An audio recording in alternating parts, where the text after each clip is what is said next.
அந்நாள்களில் அவர் வேண்டுவதற்காக ஒரு மலைக்கு போனார்.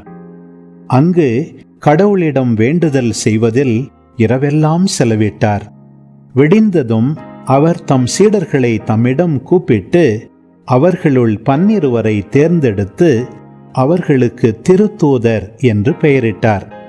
அவர்கள் முறையே பேதுரு என்று அவர் பெயரிட்ட சீமோன், அவருடைய சகோதரர் அந்திரேயா, யாக்கோபு, யோவான், பிலிப்பு, பர்த்தலமேயு, மத்தேயு, தோமா, அல்பேயுவின் மகன் யாக்கோபு, தீவிரவாதி எனப்பட்ட சீமோன், யாக்கோபின் மகன் யூதா, துரோகியாக மாறிய யூதாஸ் இஸ்காரியோத்து என்பவர்களே.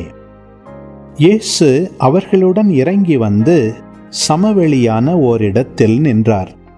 பெருந்திரளான அவருடைய சீடர்களும் யூதேயா முழுவதிலிருந்தும் எருசலேமிலிருந்தும் தீர் சீதோன் கடற்கரை பகுதிகளிலிருந்தும் வந்த பெருந்திரளான மக்களும் அங்கே இருந்தார்கள்.